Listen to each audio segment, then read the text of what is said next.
Thank you, Val. That was quite the mouthful, wasn't it? A little light start to a Monday morning. So I have the pleasure right now of introducing Dr. Sue Brown, co-founder of Zengar Institute, Inc. Dr. Brown brought to her development of Neuroptimal a varied path of careers and achievement in medical, psychological, and academic environments. Her accomplishments include, and I didn't even know this, 5 degrees culminating in a PhD in clinical psychology, numerous awards for academic excellence, publications in peer-reviewed scientific journals, a full-time academic position as assistant professor in the Department of Psychiatry at the State University of New York at Stony Brook. She had licensure both as a clinical psychologist and as a nurse. She's now inactive, being a nurse. Despite the academic achievements, though, Dr. Brown's first love has always been direct work with clients. Her role in the conceptualization, development, and evolution of Neuroptimal has been strongly tied to her belief that personal change does not have to be effortful to be effective and lasting. And much of her work has been to ensure that Neuroptimal is not only safe and effective, but unmatched in its ease of use. She's now retired from her clinical and consultation activities. However, she retains a central role in Zengar's ongoing research and development.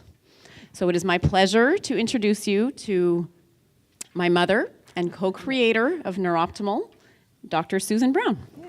Thank you. And that's that. All right. Thank you, Dara. When Dara was 7, she came to me with her Mac, and she said, "My Mac is running very slowly." And she said, "I've zapped my pram." And I said, "Oh, well, that is actually what I would have suggested to you." So from a very early age, she was very technical. I think she's found her calling, or one of them. Okay. So I've been asked today, the arrows don't work either, to talk to you, to answer the question, what is Neuroptimal? Now, I thought my blob was complicated, but I think I'll look simple in contrast to Val's. Yeah, now it's working. Excellent. Okay. There's no need to take any notes from the slides. I'll make sure this presentation gets posted on the website probably today. So I want to define Neuroptimal first because there are quite a few people in the audience who are not as familiar with it. It's a brain training system that provides information to the brain about what it's just done, and the brain will use that information to organize itself and to reorganize itself. And when it does that, a whole lot of issues can just drop away. A point I would like to make here is, it's not Neuroptimal doing that, it's your brain. If you've done any training and have found good results from that, it's your brain doing the work. So when I came into the neurofeedback field in the early 90s, neurofeedback required extensive initial evaluation, sometimes hours, diagnosis, and then a reevaluation before every session to check up on the side effects that your previous session had unleashed. They had to choose a protocol, which was always very interesting to me because they had such narrow toolboxes. And the skill of the trainer, or the clinician as it was then, was closely watching for client side effects. That was where the skill was. And it required conscious effort on the part of the client.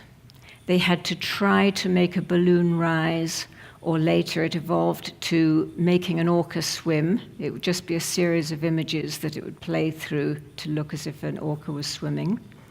And that later evolved to games.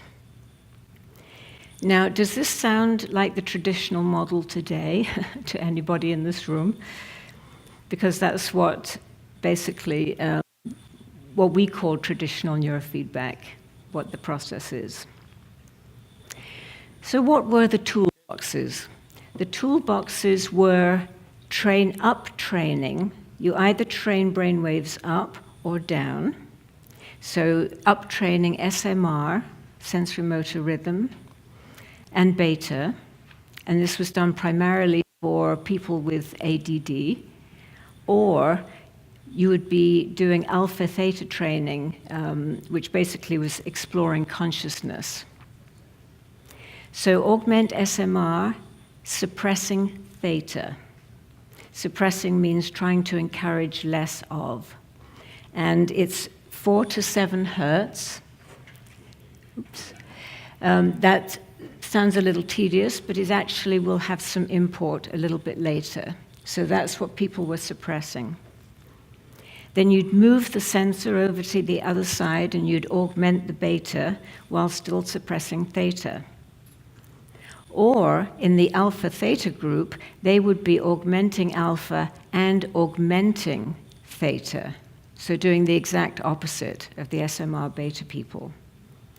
The unfortunate thing with the uptraining theta was that you would very often re-immerse a client in old traumas. They would re-experience that trauma. And that was what we call the feel it to heal it approach to therapy. So these two groups, the alpha theta and the SMR beta, functioned as two totally separate groups, and the two never interacted at all. And depending on which clinician you went to was the treatment that you would get. And what struck me at the time was that there was no overarching theory that would explain or bring together or explain these two very disparate approaches. But there was one interesting model that did utilize both approaches, and that was Val Brown's 5-phase model. So while the field identified theta as 4 to 7 hertz, Val said, no, there's good theta and there's bad theta. There's two different kinds. Bad theta comes in at 3 hertz and 5 hertz. And you can see there's big sort of pulsing slow waves. The 3 hertz was the emotional reactivity, and 5 hertz was the cognitive reactivity. So the thoughts and the feelings. And trauma is carried in those frequencies. So in Val's model, bad theta was always suppressed. And that completely solved the immersion into trauma experience in one fell swoop. That was, to me, that was one of his most important contributions ever, I think. Good theta comes in at 7 hertz. 7 hertz is what we like to call the aha frequency. So if you sort of have a moment of saying, oh, okay, I understand how that happened, that's a 7 hertz surge spike. It's a realization of something. And good theta is allowed to occur naturally by creating the right circumstances. You can't uptrain it directly. So during alpha training, increasing alpha, and then all of a sudden you would have a thing called an alpha theta crossover. So when you used to look at brain waves as pens of ink going across paper, you'd see alpha increasing, and then suddenly drop off, and then the theta would come up, and it would create a cross on the paper. And those crossovers are thought to be very healing. And it was the basis for the research done by Peniston and Kolkowski in 1989 and 91, I think it was. They published a couple of papers where they would work with alcoholic individuals, and with some very good success, utilizing these alpha-theta crossovers, among a few other things. Thanks for your water, Val.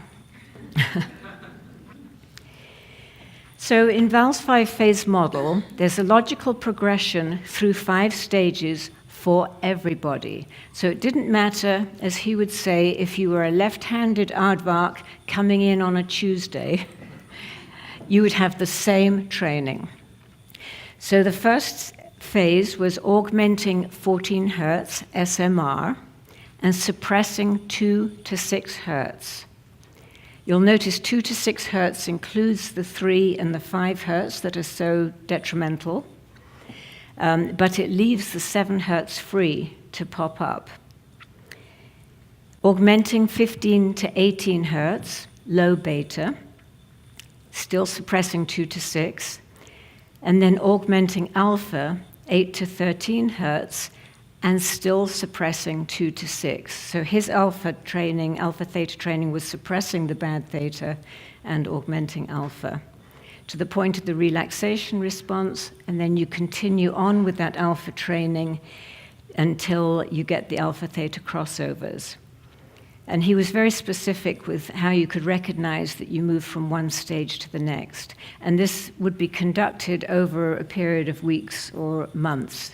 It was not within one session. You might spend several weeks on phase 1. And if you were lucky enough to own one of the only 4-channel machine that I ever knew about, it was a very expensive machine, you could continue on to a thing called global synchrony, and that was the 5th stage. But the client got everything. It didn't matter what they walked in with. There was no need for diagnosis. There were no decisions for the clinician to make beyond when to progress to the next stage. And he also claimed that phrases like alpha, theta, SMR were too broad, too vague, and he liked to talk in terms of specific 1 hertz frequencies. So alpha was 8 to 13 hertz. So as you can see, actually, the 1 hertz increments is a precursor to the matrix mirror, but in fact, his whole approach was very much a preamble to where we went later and came to with Neuroptimal. So it was his model that really attracted me in the field, and that's how I got to meet Val. So as a result of Val's work, we saw tremendous client gains just from reducing the 3 and the 5 hertz. You know, I used to say if there's only one thing I could do in neurofeedback, it would be downtraining those frequencies.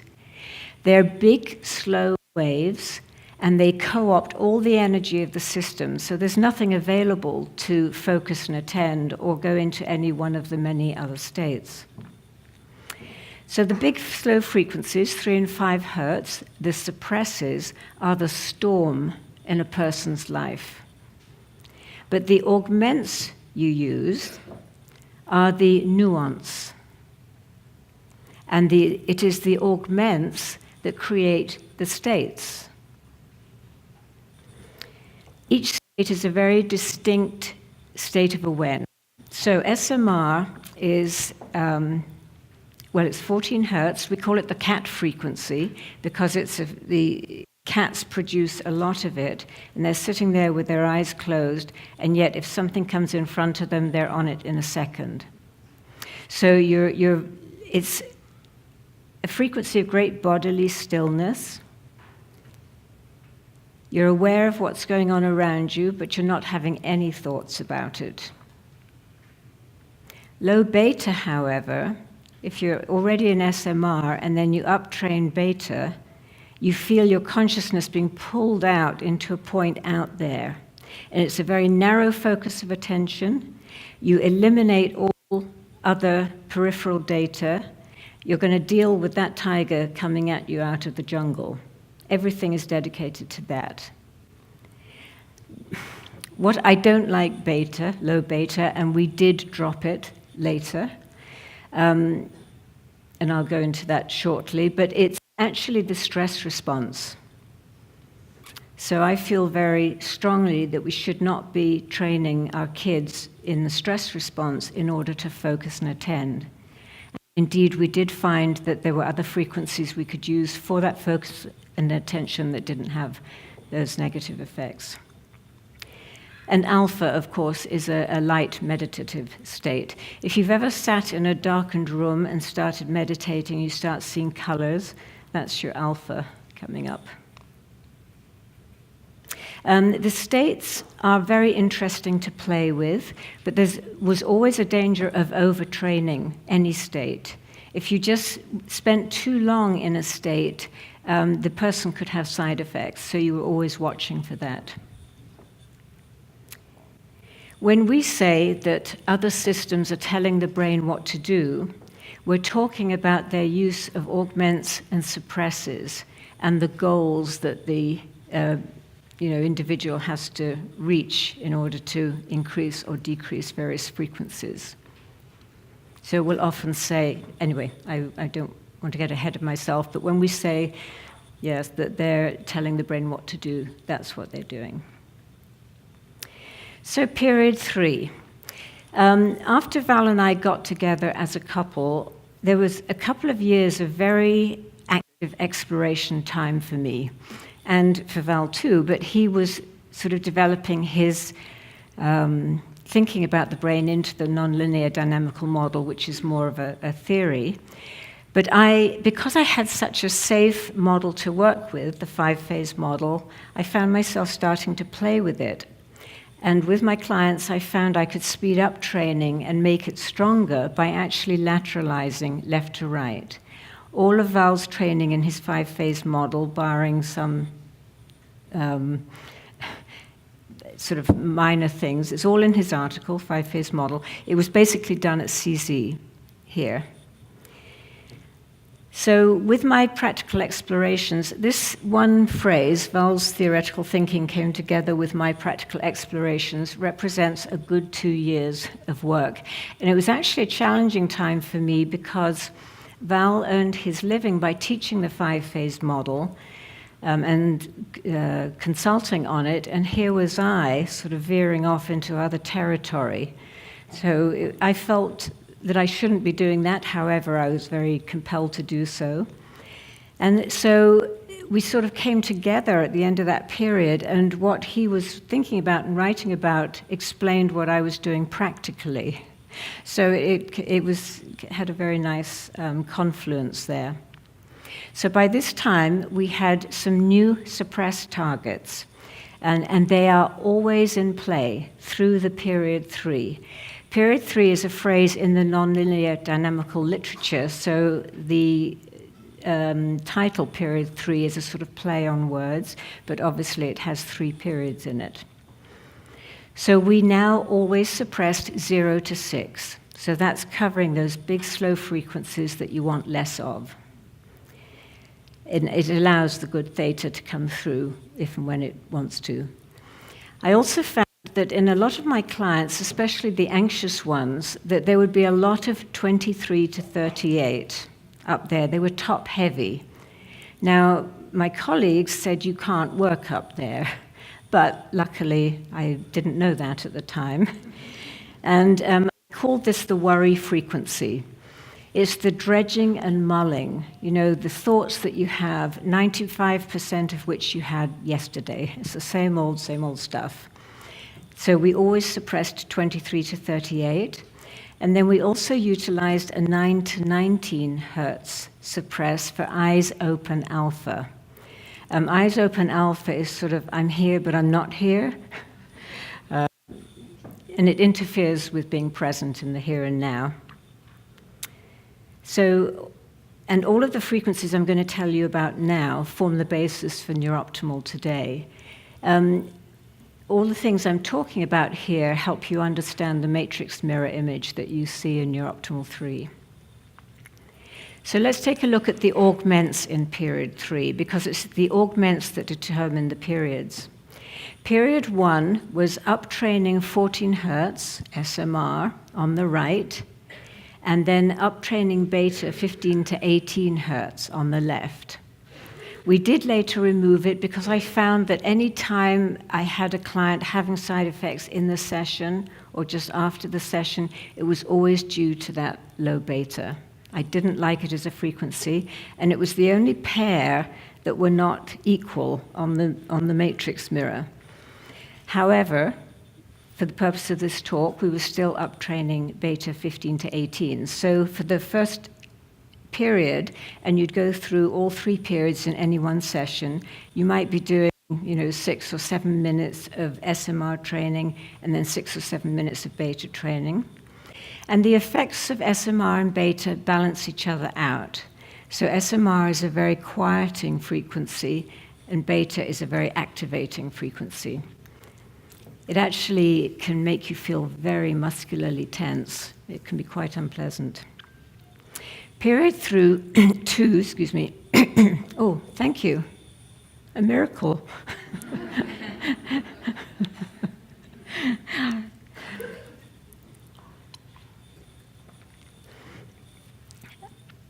Was alpha training, 8 to 13 hertz, and still suppressing theta. All those 3 suppressors were still always in place. And we allowed 7 hertz to emerge naturalistically. Period 3. That's my favorite period. It's comprised of 2 frequencies that we work with, one of which is unique to us, which is 21 hertz. We had a colleague who came to one of our trainings, and she could read auras. So, yum. I hooked her up, and we took a baseline of what she was doing, and then had her do her thing, and she dropped the amplitude of all the frequencies except 21 hertz. And she was pulsing out at 21 hertz. So, of course, I started playing with 21 hertz. And I found if you uptrained it a lot, you could start to almost see like a texture in the atmosphere. I found it kind of fascinating, but I found it had a very interesting quality, and that was it had an effect on all the other frequencies. It would sort of pull the matrix mirror apart. It would increase the amplitude and variability of each of those 1 hertz bars. So they start to get bigger and go all over the place. 40 hertz, on the other hand, that's a frequency first described by a person called Scheer, so it's known as the Scheer frequency, but nobody else works with it because you can't work that high up. I found that 40 hertz brought everything in. It also had an effect throughout the matrix mirror. It brought it in and made it smaller and neater and more contained and organized. So I found, well, let me describe 40 hertz. It's focus and attention, but it's the quarterback aiming the ball to where the receiver's going to be. At the same time, he knows where everybody is on the field around him. So the crucial difference from the low beta is that you're taking in information from the periphery. You don't eliminate that. So it's not stress-inducing, it's pleasantly activating, and it works beautifully as the counterpart to 21 hertz. 21 hertz would pull it apart, and I'd do that for 7 or 8 minutes, and then come in with 40 hertz, and it would put it all back together again in new structure. So they were a very powerful pair, and we called those mystical symmetry. It did require careful watching of the matrix mirror, though. And this was the wonderful thing about looking at the brainwave in the form of the 1 hertz bins instead of just as a brainwave. See very quickly what was happening to the client. So when it started to pull apart, then I could bring in the 40 hertz and put it all back together again before the client ever felt any symptoms at all. So this was the huge advantage we had, or one of the huge advantages over other systems, is that we could see what was happening to the client before they could feel anything.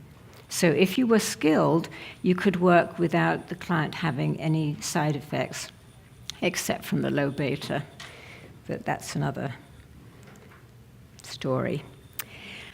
I'd just like to move now to the thresholding that we used in the period 3. The neurofeedback field universally used static thresholds. And what that is, it's sort of setting a bar for you to get either over or to come in under. So it's a goal, ostensibly, for the person sitting in the chair to sort of work towards, to try and get up over that or try and come in under. So there was no function to those thresholds barring setting that goal. We, though, used box thresholds, and I used to think of it like a sandbox.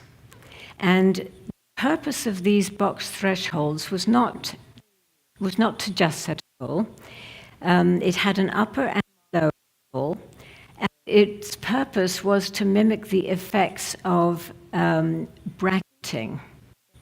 So Val and I had done a presentation at one of our meetings where I was sitting in front of a big screen and looking at the audience, and Val was playing with my brainwaves in the background. And for the surprises, what he did was take that single bar threshold above and below where the signal was sort of riding, above and below, above and below. And if you reiterate that half a dozen times, all of a sudden, that suppressed frequency would leap up and then it would come down and settle at a new lower level. If it was an augment, he would bracket it manually dragging it up and down, and then suddenly that augment would drop down and then it would pop up and it would sit at a new higher level. So the bracketing was unleashing that stuckness in that signal. So this is dynamical, not dynamic thresholding. I actually missed saying from the slide earlier, the single static threshold, when they got really sophisticated, what they would do is move it every 3 minutes based on a moving average. So it would kind of keep up with where the client was. That's a dynamic threshold. That's just a sort of periodically moving or readjusting static threshold. When we're talking about the bracketing and the unleashing, that's a dynamical threshold, and that's what we mean by that. So what do we mean by unleashing points of stuckness? It depends if you're talking about the suppressors or the augments. With the suppressors, it helps you unleash and drop away what I call the same old, same old. It's the kind of habitual behaviors that are so difficult to change voluntarily. If we're talking about the augments, it's talking about giving you increased flexibility in a myriad of new different states of awareness and being. So in the period 3 approach, what we said was, you have met the threshold and you will hear the music if it's a suppress, so if it's in the box, the suppressed target, or below, because we want less of it, right? We said that then you've met the contingencies and you'd hear the music. With an augment, we said if the signal is in the box or higher, above, outside of the box, that was good too, and that you had met the contingencies. And in every session, the client was progressed through the 3 periods. And each period had its own screen. So you had period 1 screen, screen 3 screen, and you'd stop training with the one, and then you'd pull up the next screen and start training with that. And clients knew what stage they were in. When it was alpha theta time, I'd give them a blankie and a little mask. And we still sort of considered the conscious involvement of the client somewhat important. The next step was, I asked Val to create me one screen with all of the frequencies in it, so I could work from one screen instead of having to change the screen. And what I would do to bring a frequency into play, I would bring the box in so that it started to give feedback. If you kept the boxes large, they weren't providing any feedback because the signal never got out to that level. So you'd bring in the ones you wanted and take out the ones you didn't want. And I was curious to see if I could, in the scenes, change the contingencies, move from one period to the next without telling the client. Would the brain be able to understand that the contingencies had changed? What would happen? I didn't know. It worked. It proved once and for all that the conscious mind had nothing to do with neurofeedback training. And I think that's one of the things that would constantly humble me in working with clients. The brain I was interacting with on the matrix mirror had nothing to do with the conscious person sitting in the chair. And I found that so surprising and humbling, and I don't know why I was so surprised by the fact that the brain is intelligent, but it is. So just one little bit of background here. Once we had access to a 2-channel system, instead of always working with a single channel and having to move the sensors, Val and I did a little experiment at one conference we went to. I was hooked up to this new 2-channel machine, and I said to Val, "Oh, why don't you see if I can do SMR and beta at the same time?" Now, this sounds simple now, but at the time, it was 2 very distinctly different states of awareness. Could I train 2 different states at the same time? And we found that we could. Indeed, we could. And somebody asked me, well, how did you know? It's just that training was happening.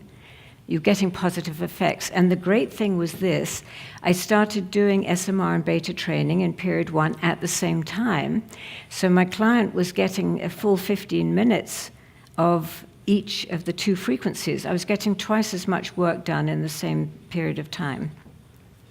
And against that backdrop, it was only a small leap to say, what if I brought in all of the boxes and had them all in play at the same time? I wonder what would happen.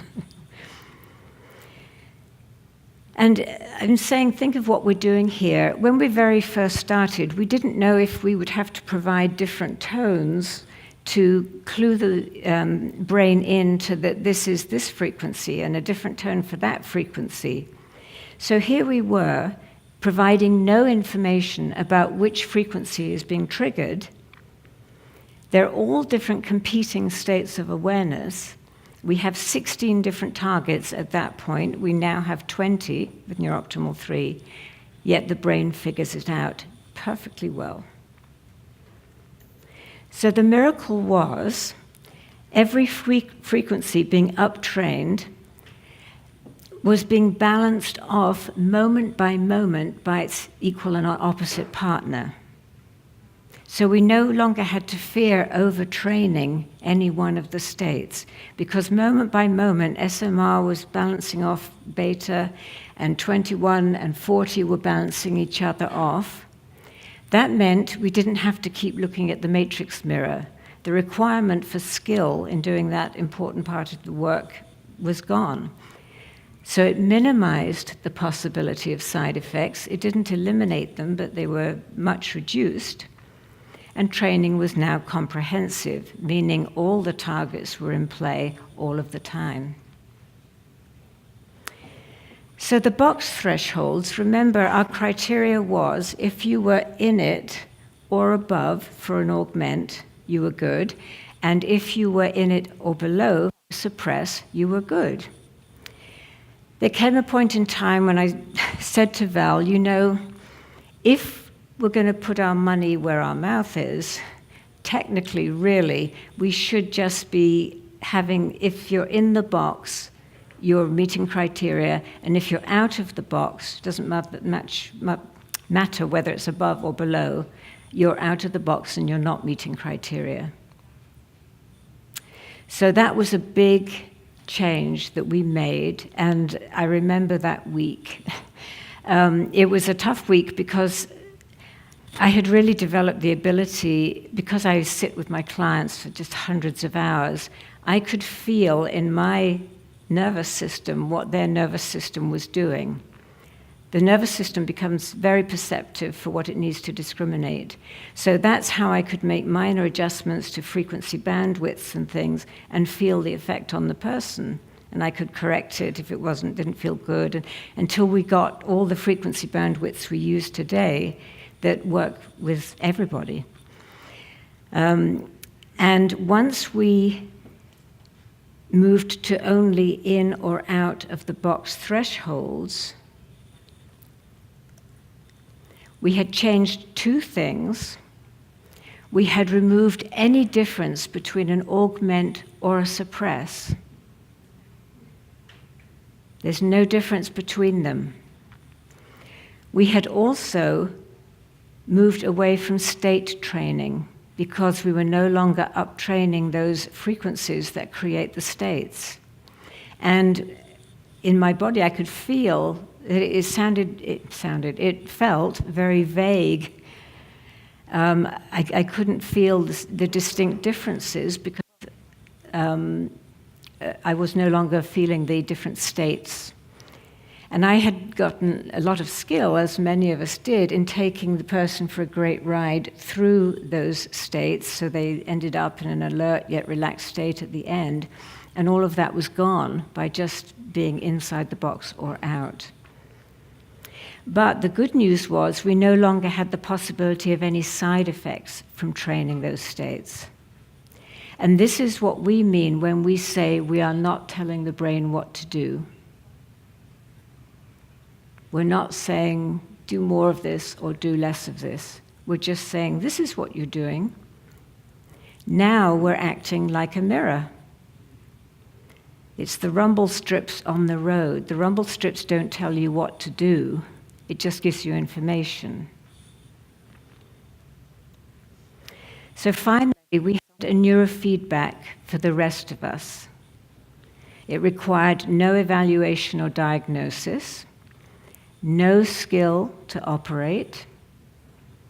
We offer real-time denoising of the signal, and I haven't talked about that, but that allows a lot of leeway in the hookup. You do have to be connected, but you don't have to scrub with a pot scrubby and test the impedance and all of that. It's totally non-invasive because we're not training states. It requires no decision-making. And if you're going into business as a practitioner or a business person, so into a practice or a business, that reduces your risk and liability enormously because you're not making any decisions.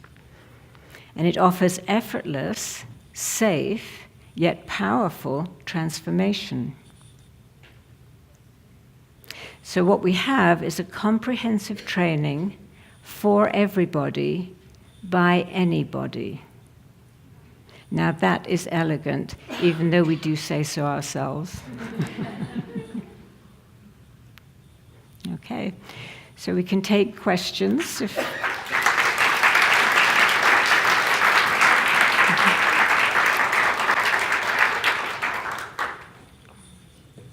Yes? Can you give some sense of the years for each of them? The question was, I give some sense of the years when each of these things happened, and I really was totally unable to do that. We do have a time chart somewhere that we have up somewhere, but can't even say that that's accurate. I found it really hard. We could work out what came next, and when we did this, were we still doing this? And even that's challenging to remember. So I don't know. I'm sorry. We're both rather vague with time in that way. Yes, another question?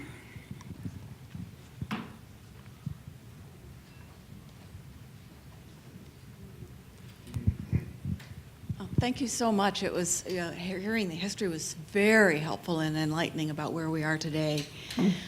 You touched briefly on a question I have had from the very beginning, And because the rumble strip metaphor confuses me. It doesn't honestly work for me well. Okay. So yes, I'm getting that information or feedback is being given, dynamically. What I've just heard about your suppressing and augmenting is that, in fact, there are dynamical goals. There is something implicit, in the response or the information that's being given that's based on an understanding of what ought, I quote that word, be augmented or suppressed.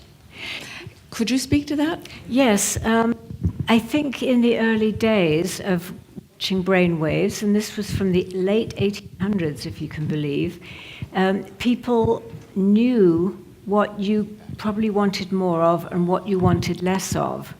So then the logical thing was, let's tell these to go down and let's reward it, when these go up. So we kind of knew where we needed to be. But in fact, we didn't need to tell the brain what to do. As we evolved, we just gave it information, which is what the brain's designed to deal with, right? And then the brain will do what it will do or not. It's up to it. So hence the mirror metaphor. Now we're giving it information, and now you can just sort of organize yourself, but the mirror doesn't tell you what to do. So the rumble strips are in that regard that not every road has them, but there are some where if you pass over it, it's very unpleasantly sort of joggling and it wakes you up and you bring yourself back into the... Okay, so I'm still missing the link between the notion of a target, and pure information. Okay, the information is being given in relation to a target, if I've understood correctly. How has that target been derived? And I'll let Val deal with the targeting because actually it's quite an important metaphor. Okay. No. Is this on? Alex is... now it is. Okay. It's on now? Yeah, there we go. No, that's incorrect. That's absolutely incorrect. Historically, the way Sue is describing the history was coming from an orientation that did try to produce certain states originally. What we discovered over time, and what I sort of knew was probably going to be the case, we no longer needed to do that. It was the state idea that was the illusion. There is no goal. So what I would ask, and maybe if you answer it, I can directly answer your question. What's confusing about the rumble strips? Whoever the questioner was? Sure, that's me. Yes. So the rumble strip exists on the side of the road. Yes. And it's telling you you're going off the road. If you're on the road, if you're on the road, if you're off the road, it's telling you you're coming on the road. The rumble strip is just information. About the transition. About the transition in either way. Okay, that's it? So information is all about the fluttering. Okay. All right, thank you. Yes. And that was just a 7 hertz flutter, yes. Oh! Aha! So first of all, I think this is the first time I heard you explain it in this way. And it would be helpful, because maybe I'd like to listen to it again if it was released as a separate little audio that we could hear again and follow the thinking.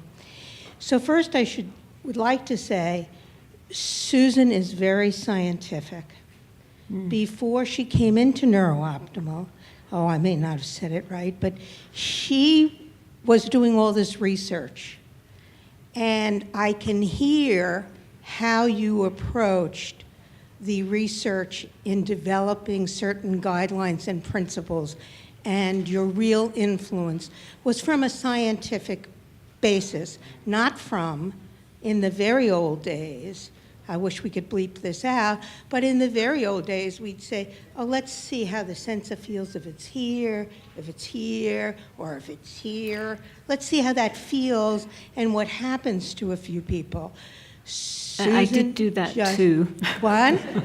I did that as well. I know, but you're not admitting it right Saturday now. mornings, I would be Right, but that's how testing we things all out.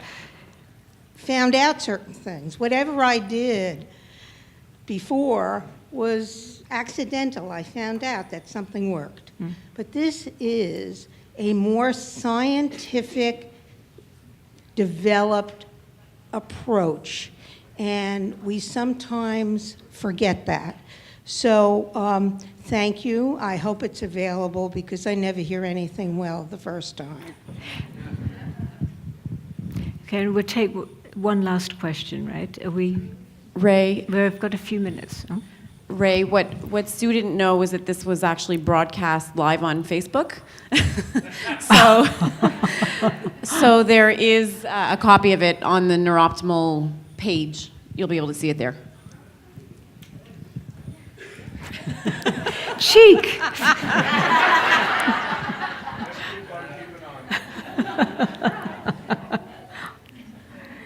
Did you guys all know that was going to happen? It was a last-minute change. Okay. Yes, Jean. so hi. Thank you for this. It's so helpful and puts a lot of things together and helps me understand things that I was doing that I didn't know I was doing when I was doing this, or the machine was, and the software was doing this. I'm really interested to go back a little bit in time to hear, if you would, describe the shift from training one side of the brain at a time to training both, which now sounds so medieval. And the implications of that are so enormous. It's maybe hard to address it in just a few minutes. But I'd be very interested to hear you describe how you came up with that and what the implications have been. I mean, I think I know some of the answers of that, but I'm really interested in hearing your description. Well, I think it was at this show where Thought Technology had a booth, and they had produced their new equipment that had 2 channels. So we were sitting at the booth and talking with Hal Myers, who was a friend of ours.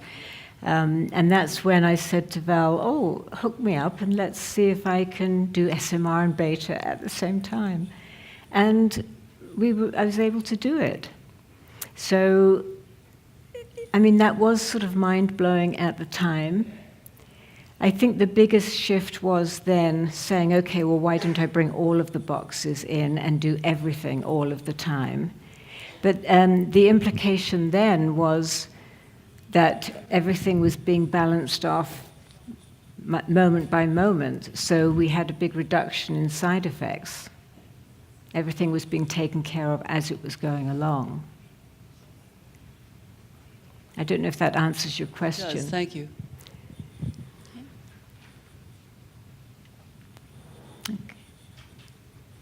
Good?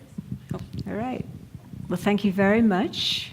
And please don't hesitate to ask any questions throughout the 3 days.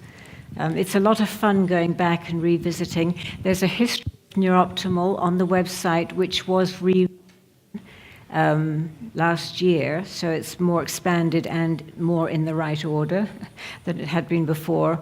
And then there's a second article on the evolution from linear to nonlinear that's up on the website now under the Learn section. And you'll get more information on this. Okay, thank you.